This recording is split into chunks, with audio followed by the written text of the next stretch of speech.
OCI 한번 보도록 하겠습니다. 예, 제 팬분이시라고 하네요. 자, 12만 3천 원에 비중 20% 폴리실리콘 가격 상승 때문에 샀는데 단기 목표가, 중기 목표가 부탁드립니다라고 하셨습니다.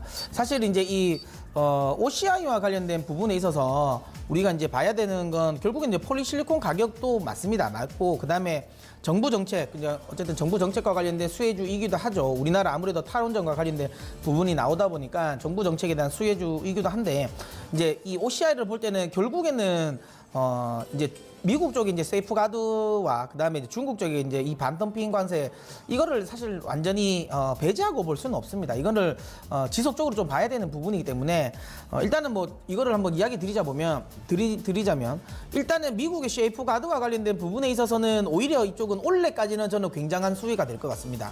왜냐하면 어차피 내년에 세이프가드 관련해서 수입이 이제 제한되기 때문에 오히려 미리 미국 주요 업체들이 미리 이거 수입이 제한되기 전에 미리 많이 땡길 겁니다. 그래서 미리 이제 수요가 이제 이연되는 효과가 미리 이제 수요를 이제 땡겨서 지금 이제 쓰기 때문에 그러니까 이 4분기 실적은 저는 제가 개인적인 생각에는 굉장히 잘 나올 것 같아요. 미리 이제 이제 어느 정도 선반영이 되는 부분이 있으니까요.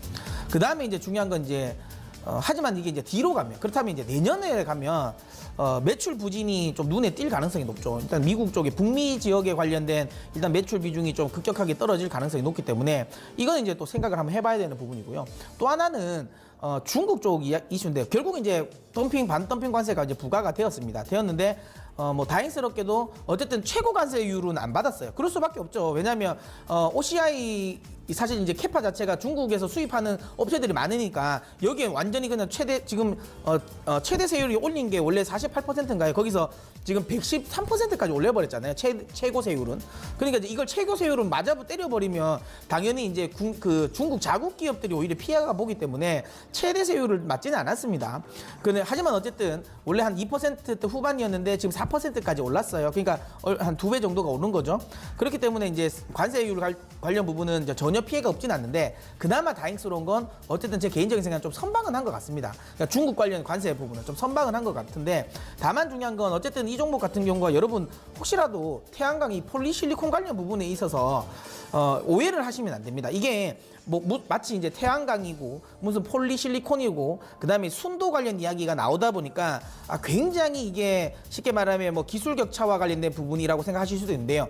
예전에는 그랬습니다. 근데 지금은 규모의 경제예요. 그러다 보니까 약간 철강 산업이랑 좀 비슷하다 보시면 됩니다. 그러니까 중국이 결국에는 규모의 경제를 키우면서 사실 이제는 가격 경쟁이 많이 이제 되는 거거든요. 그러다 보니까 여러분 보시면 아시겠지만 영업이익률이 그렇게 높지가 않습니다. 두 자릿수가 아니거든요. 그러니까 뭐 최근에 그래도 많이 폴리실리콘 가격이 올라가면서 영업이익률이 많이 끌어올려지긴 했지만 그래도 평균적으로 한 5%대, 6%대에서 왔다 갔다 합니다.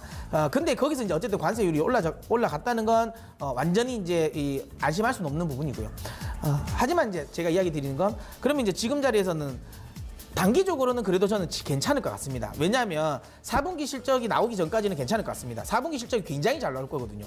그러니까 4분기 실적에 대한 기대감이 반영이 될 거고 물론 이건 이미 선반영되었다고는 할 수도 있지만 그래도 어쨌든 4분기 실적 시즌이 되면 실적이 발표되기 전까지는 거기에 대한 실적에 대한 기대감으로 저는 반등이 나올 거라고 생각을 합니다. 그래서 단기적인 목표가는 저는 충분히 전고점 수준까지는 올라올 것 같아요. 그래서 한 13만 5천 원은 충분할 것 같습니다. 충분할 것 같은데 이거는 이제 혹시라도 이렇게 차트를 길게 열어놓고 보면 2012년부터 거의 한 5년 동안 박스권이었고 엄청나게 쉽게 말하면 이 가격 조정이 보였기 때문에 최소한 20만 원까지는 반등을 주지 않을까라고 생각하실 수도 있습니다. 중기적으로 보면. 그런데 이제 이 중기가 얼마나 가냐가 중요한 거죠. 제 개인적인 생각에는 내년에는 다시 한번 이야기지만 올해보다 오히려 업황은 좀 안 좋아질 수도 있어요. 노이즈가 더 많이 생길 수도 있습니다. 그러니까 약간 반도체 업황과 비슷합니다. 그러니까 내년도 가면 오히려 반도체 업황보다 더 명확하죠. 반도체 업황은 가봐야 하는 거고 뚜껑을 열어봐야 하는 거고 이건 사실 뚜껑 안 열어봐도 알거든요.